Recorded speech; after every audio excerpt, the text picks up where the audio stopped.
I do want to end this night off with one video that I was planning on seeing, and I'm gonna see it with y'all right now. We gonna watch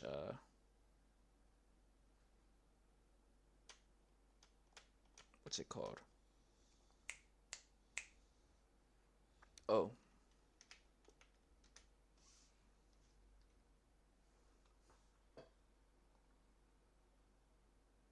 the new Absolute Joker comic by Comics Explained. Than any of us originally thought. And I would go so far as to say that origin that we got before, Absolute Joker is a lot darker than any of us originally thought. And I would go so far as to say that origin that we got before, we were actually tricked. That was Huh? not really the origin of Absolute Joker. The fuck? Excuse me, I'm eating, so I got the mic far away from me again. But you mean to tell me that we better go more in depth into the lore of what Absolute Joker is, bro? I can't.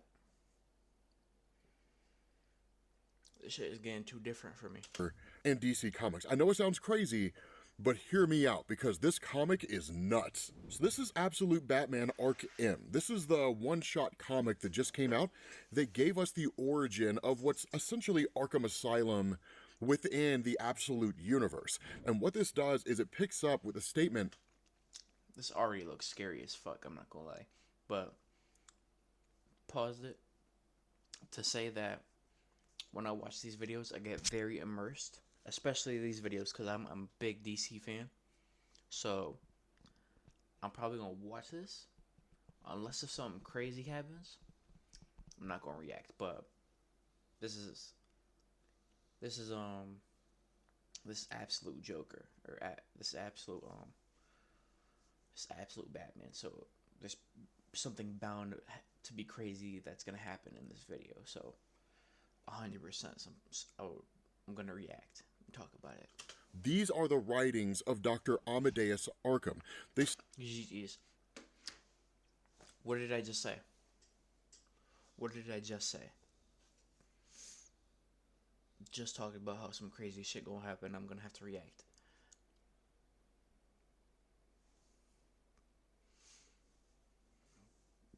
Motherfuckers really don't be knowing the lore of DC and who Amadeus Arkham is. Amadeus Arkham is the nigga who made the blueprints for Arkham Asylum. In actual DC lore, he's the motherfucker who made the blueprints. He made that shit with Cyrus Pinckney. And real motherfuckers know who Cyrus Pinckney is. Now this shit is about to get hectic. I want to see this. Now I'm excited. Now I'm scared and excited. Arkham Asylum within the Absolute universe. And Time out. I'm actually gonna get water. I'm so locked in. I'm so excited. I'm so happy. what this does is it picks up with a statement. These are the writings of Dr. Amadeus Arkham. They serve as a Nice. chronicle of this infamous place that bears my name, Arkham Asylum. Yet this book is also other things. It is my confession. It holds secrets that I will take with me to my grave. It is also a warning about the terrible evil I have unleashed upon the world, and a plea that you, the reader, stop it before it's too late. And so what we do is we jump back to 1945, where Amadeus Arkham is met by a man. Now, this guy shows up here, and he asks the question, "Good day, Dr. Arkham. I'm not too early, am I?" And of course, Amadeus says, "It's fine. The faster we complete this process, the better." And where the question's asked, "Are you not reconsidering?" Amadeus says, "No, it's time." And I do believe the price reflects that, and how determined I am to get a deal done. So seemingly, he's selling Arkham Asylum for pretty cheap. And so he says, "If you'll just follow me, I will take you for a tour of the grounds." And this guy asks the question, he says, "I couldn't help but notice this woman. If you don't mind me asking, who is she?" And Amadeus says, "That would be my mother. In some ways, it can be said, this place began with her." And so in turn, he starts to tell this story. And he says, "My father fought for the Union. My first memories are of my mother standing watch at our front window awaiting his return. Lee had surrendered at Appomattox Courthouse, and my father was long past due. The waiting had taken its toll on my mother. It had taken its toll on me. But this night would be different. This night, the dark silhouette of a Union soldier marched up our walk. It was him, my mother exclaimed. After all this time, my father was home. Or so we thought. We quickly realized the soldier at the door was not my father. The letter he handed my mother would explain everything. And so it did. It came from the newly installed President Johnson, informing us that father had been killed at the Battle of Palmito Ranch. Ironically, a battle fought after Lee's surrender, meaning my father died in a pointless battle against the Confederacy.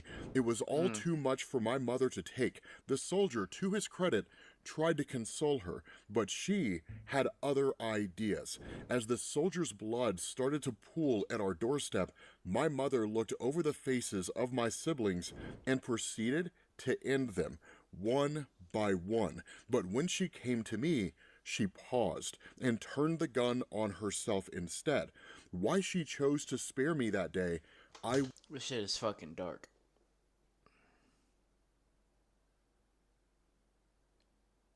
This shit is getting wicked. In my opinion, my personal opinion,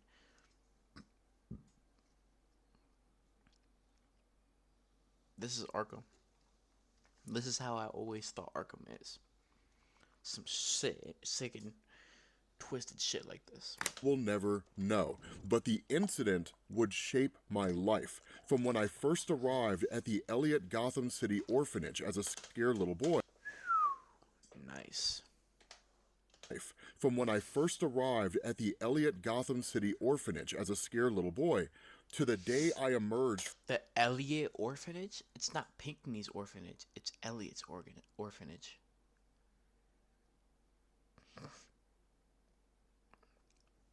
I want to know where Pinckney is in the absolute universe. I don't even think he exists. Because Pinckney wouldn't exist without the Waynes. And the Waynes aren't even rich in this. It's the Grimms. Instead of the Waynes, it's the Grimms or the Jokers. The Joker family.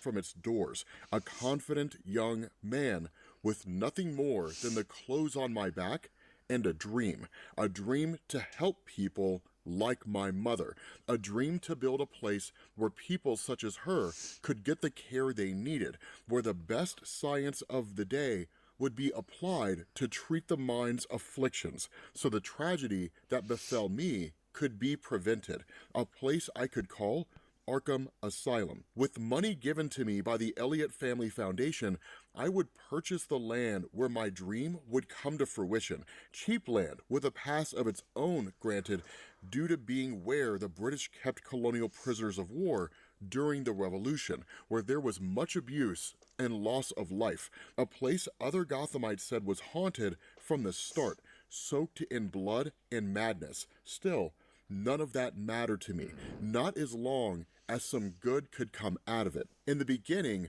this nigga said I'd laugh in the face of death. Arkham was everything I wanted it to be, a good facility with a full staff of like-minded individuals getting patients the help they so desperately needed, even those patients who, with Gotham being Gotham, were a bit more in need, shall we say. My mother would be proud, I believed. That said, Arkham was not without its issues in those initial years. One issue in particular, a man so vile and heinous, I will not even utter his name. Let's call him Jack Doe for the purpose of this journal. By the time he was sent to us, Jack had murdered multiple people, men, women, children, and soon after his arrival, he killed 2 nurses and disemboweled another prisoner. He took glee in killing. He was always laughing, a horrible grin on his face. He was the type of inmate that threatened the very existence of Arkham, and so he became the patient I was most determined to help. And so that's when you jump back to Arkham and this man, because this man asked the question, then tell me why. Why has Arkham so clearly fallen on such hard times? And that's where Amadeus says fewer and fewer patients. For one thing, fancier and more modern facilities sponsored by the Lazarus Corporation in Metropolis and elsewhere for another. The truth is, this place would have had to Okay. close years ago.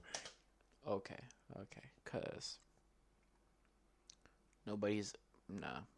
People haven't 100% been keeping up with the absolute universe for sure. So, but if you haven't, basically, Ra's al Ghul, he has basically his terrain or his all his shit is basically in Metropolis. So he's not even like he never trained Batman, none of that. He just has nothing to do with Gotham. So basically, what is this, like 1980s or whatever, or 1880s or something like that?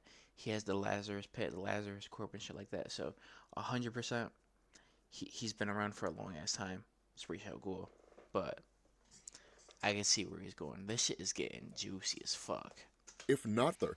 The truth is, this place would have had to close years ago if not for the kindness of benefactors such as yourself. And that's what this guy just says. Okay, so like, you've been doing your homework. I like my donations to be anonymous. And Amadeus just says, look, but I'm not going to hand this institution over to someone I know nothing about. So yes, I did my research and I appreciate your generosity.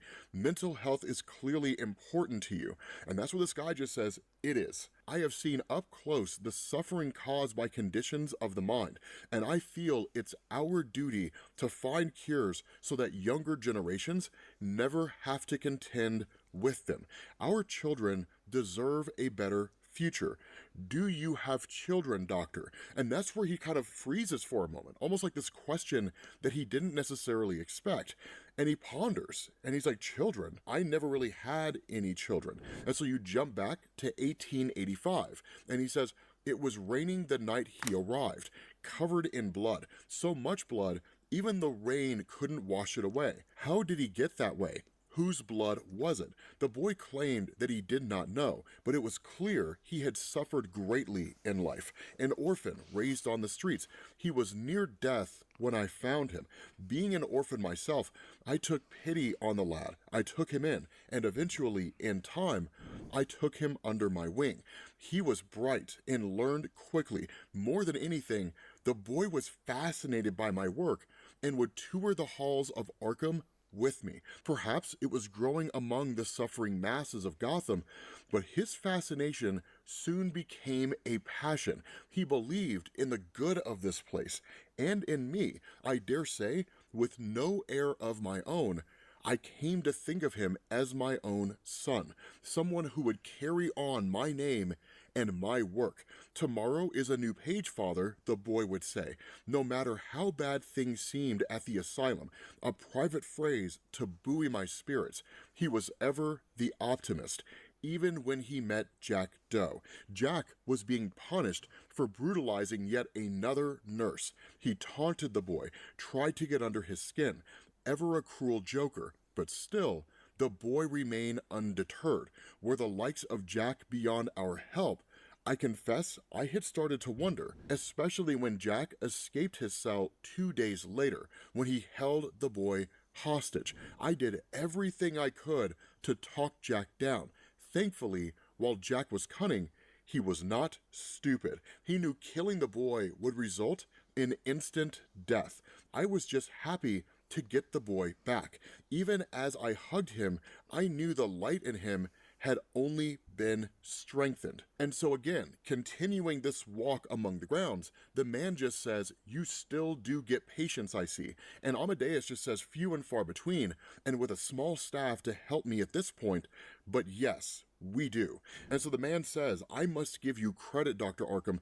Through all the ups and downs of this place, you still managed to keep things afloat, even after the most infamous incident of all. And Amadeus initially pretends like he doesn't know what this guy is talking about, but this guy says, of course you do, doctor. As you have done your homework on me, so too have I done mine on you and this facility. So please, doctor, let's not continue to insult my intelligence and discuss the true reason this institution's reputation has suffered for decades.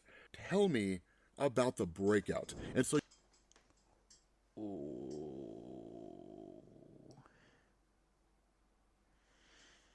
This shit is about to get good. It's about to get good. It's about to get fucking good. And you know what? I'm gonna just save everything because I have a feeling that I know who the motherfucker is. The motherfucker who's talking to Amadeus right now.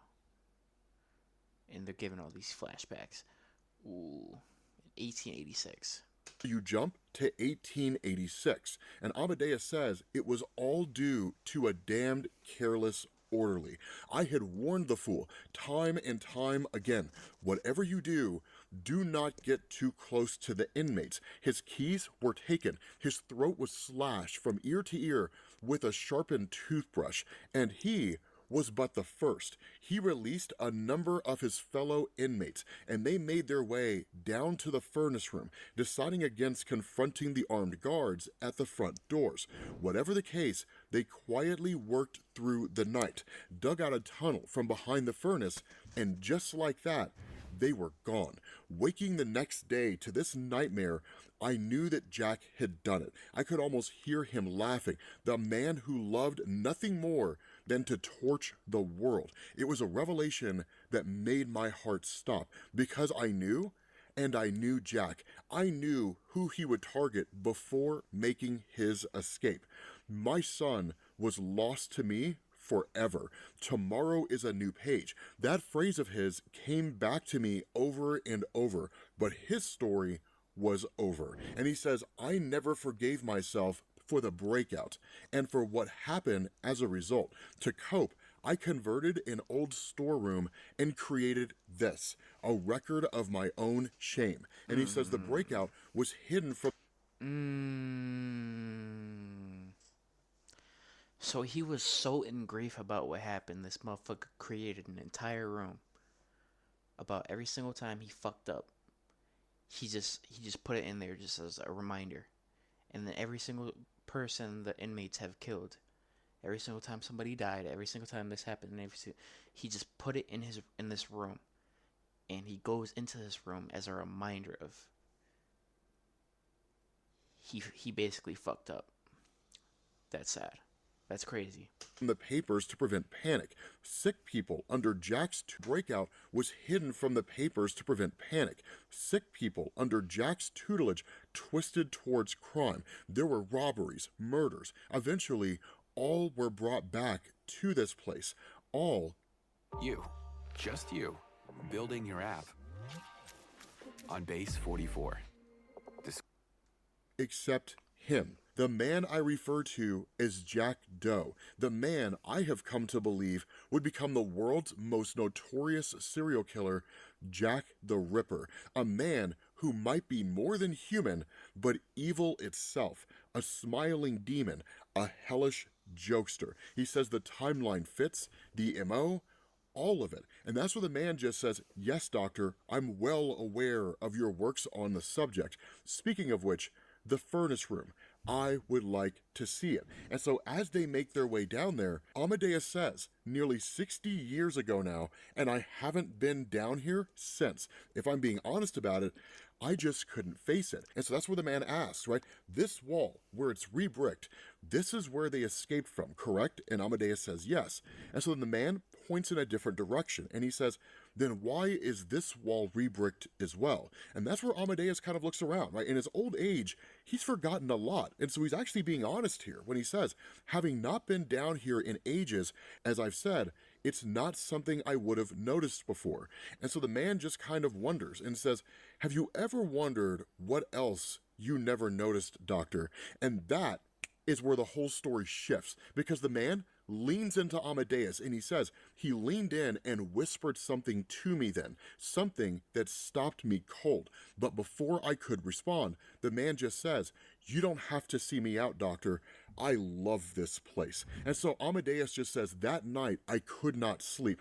I must have heard him wrong. My buyer, but part of me knew I had not, and so I woke and wrote these words, this desperate cry to anyone who might hear it. I shall put this journal in the post as soon as I am done, but before I do that, I will go down into the dark one more time to prove what I already know. I shall remove the bricks and find what I know to be there, the horrible truth. The truth might be my legacy, but this place will not be. And so I send this journal to you, Captain Flass of the Gotham City Police Department. I pray it reaches you in time to stop him, the man who laughs from the dark, which is clearly the buyer and is clearly holding the journal that was supposed to be sent to the police. And so that's when you switch over to Arc M now, where we continue this journal entry of Amadeus,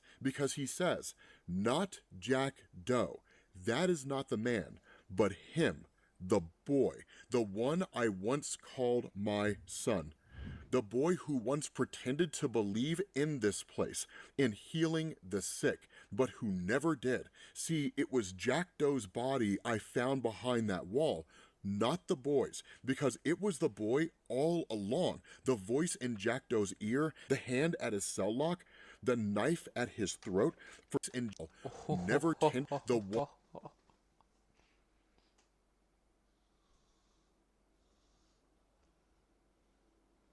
Oh my gosh. Dog, this is cruel. When this ends, I'm gonna have to break this shit down. One I once called my son. The boy who once pretended to believe in this place, in healing the sick, but who never did. See, it was Jack Doe's body I found behind that wall, not the boy's, because it was the boy all along. The voice in Jack Doe's ear, the hand at his cell lock, the knife at his throat, for that's what the man, my buyer, whispered to me. That phrase only we two knew, the same one on the note left by Jack's body. Tomorrow is a new page. The boy did it all just to make a fool of me. My hopes, my beliefs. He's the monster, the one laughing in the dark, always laughing. And now he's come back to buy this place. I could see it in his eyes. The terror that he will make. Instead of a place to heal the sick, a place to make monsters, you must stop him. The man called Jack Grimm. Otherwise, God have mercy on us all. Signed, Amadeus Arkham. And so at that point, Absolute Joker goes through a kind of secret door within this newly rebuilt Arkham Asylum now that he owns it. And so that's where this voice from someone that we can't see comes out of nowhere. And they ask the question, what am I supposed to be looking at, sir? And that's where Absolute Joker says, you're watching our target. They call him the Batman. And this guy just says, well, that's cute, right? And Joker continues on. He's a former patient here, believe it or not, one who escaped, or so he thinks. And this guy asks, right, are we playing with our food here? What's next? And Joker just says, I have my plan. So of course this guy fires back and he says, if I'm being honest, sir, I've seen enough to see that he's no real threat. I can handle him easily. And that's where Joker says, I know you can, right? He says, but there are other Oh shit. Oh my gosh.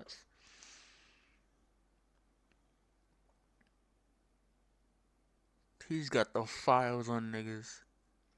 He's got Kirk Langstrom, Pamela Isley, Hugo Strange, Jonathan Crane, Basil Carlo, and Jervis Tetch.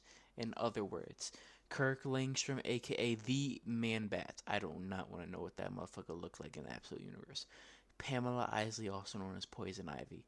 We already know what she looks like. Hugo Strange. I don't know what the fuck. I don't even want to know what the fuck they did to this nigga. Dr. Jonathan Crane, the Scarecrow. I am scared already.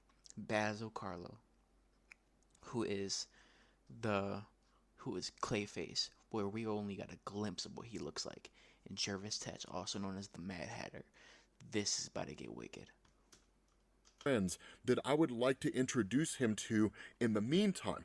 Kirk Langstrom, also known as Man-Bat, Pamela Isley, also known as Poison Ivy, Hugo Strange, Basil Carlo, also known as Clayface, Jervis Tetch, the Mad Hatter, and what's probably going to turn out to be the most horrifying villain who's darker than anything that you could possibly imagine, Absolute Scarecrow.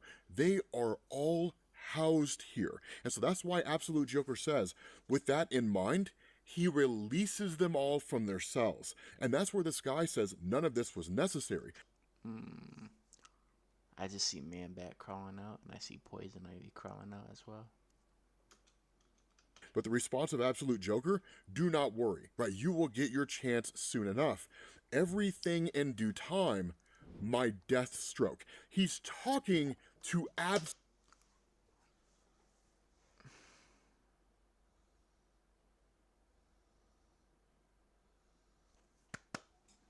Cinema. This is absolute cinema. I'm not gonna lie. In the past couple months, there's only been a couple things that I've read that have absolutely scared the shit out of me.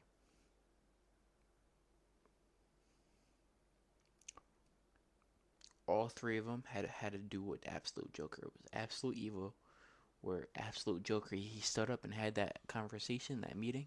And I realized how scary that motherfucker was. That motherfucker was different. He's a real demon. And then the Absolute Joker comic, where you realize who he actually is. Actually, no. When in the comic with Bane, when he blew up his island, that motherfucker was just different. Then I was like, yo, that's one of the scariest things I've ever seen. And then after that, when he blew up after that when he blew up no, not blew up. After that, when he had the Absolute Joker comic, when we figured out who he actually was, that shit was terrifying too. And now I could sit here and stand here and say this proudly. This is the most terrifying shit that I've seen. I'm listening to. I'm seeing right now with my own eyes.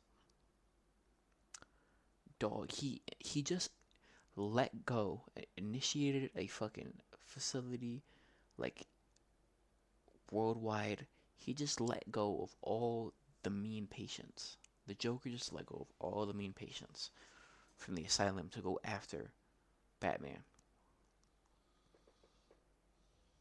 He let go of all the experience, the experiments, fucking absolute Scarecrow, absolute Poison Ivy, absolute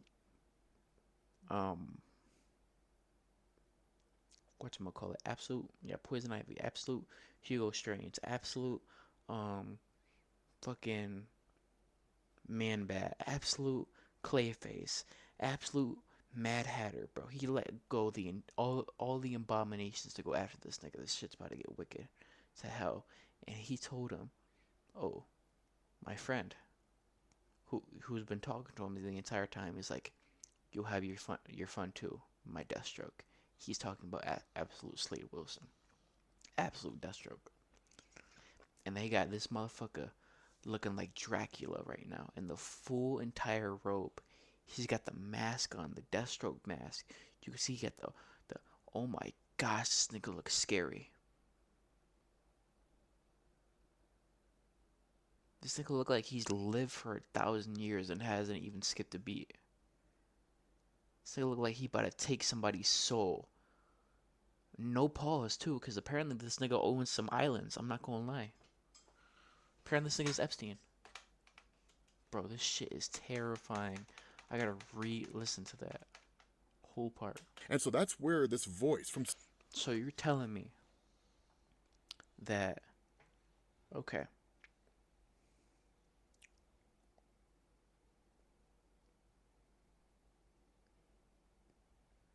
So this makes sense a little bit more.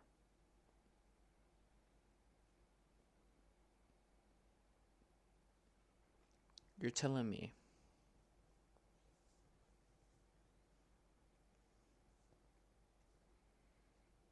that when that boy was in the alley and he was doing all that extra stuff, he was juggling skulls and shit and killing people for fun.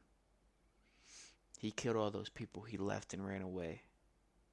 He had done something to get covered in all that blood, go up to Arkham's doorstep.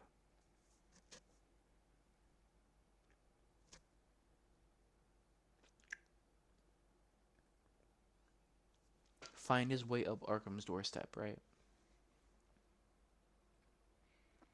Go in, get raised by this motherfucker, and then cause a jailbreak. Kill somebody, run away into the night, calls for a bunch of inmates to kill everybody.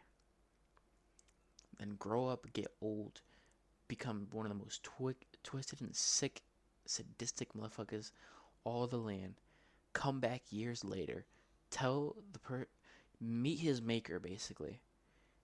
Make him kill himself and make him kill himself in GTA. And fucking just burn his entire factory. Make him just burn everything to the ground, basically. Just to rebuild the shit upon generations of generations. Use it for experiments. You take kids. Use their blood and DNA to make himself look young. And to live upon years of experimentation. And create demonic entities like these motherfuckers right here. And then after all that, he's got a best friend named Deathstroke, who's his right-hand man. And the motherfucker looks like Dracula. He looks like Brother Blood in this bitch. This shit's about to get wicked. Someone that we can't see comes out of nowhere, and they ask the question, what am I supposed to be looking at, sir? And that's where Absolute Joker says, you're watching our target. They call him the Batman, and this guy just says, well, that's cute. Right? And Joker continues on. He's a former patient here, believe it or not, one who escaped, or so he thinks. And this guy asks, right, are we playing with our food here? What's next? And Joker just says, I have my plan. So of course this guy fires back and he says, if I'm being honest, sir, I've seen enough to see that he's no real threat. I can handle him easily. And that's where Joker says, I know you can, right? He says, but there are other friends that I would like to introduce him to in the meantime. Kirk Langstrom, also known as Man-Bat, Pamela Isley, also known as Poison Ivy, Hugo Strange, Basil Carlo, also known as Clayface, Jervis Tetch, the Mad Hatter, and what's probably going to turn out to be the most horrifying villain who's darker than anything that you could possibly imagine, Absolute Scarecrow.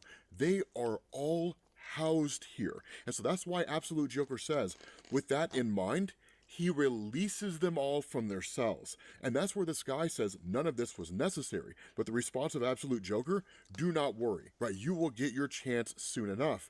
Everything in due time, my Deathstroke. He's talking to Absolute Deathstroke. This is going to be crazy. With that being said, guys, we're going to bring this video. I'm not going to lie to you. You could frame this panel in an art museum, and I'd still be scared. I will still have a loss for words, because this shit is a beautiful ass panel. This shit is genuinely scary. This motherfucker really looks like Dracula. Video to an end. Thank you all for watching, and I will catch you all later. Peace. This thing is scary. Alright, y'all. That was me. And that was my time for today. Right on the buzzer, it's 12 o'clock.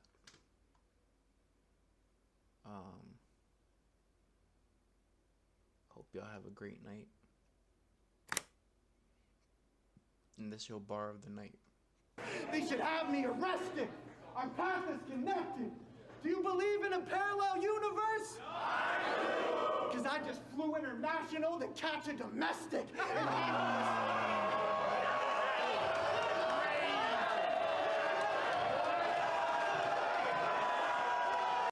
They should have me arrested.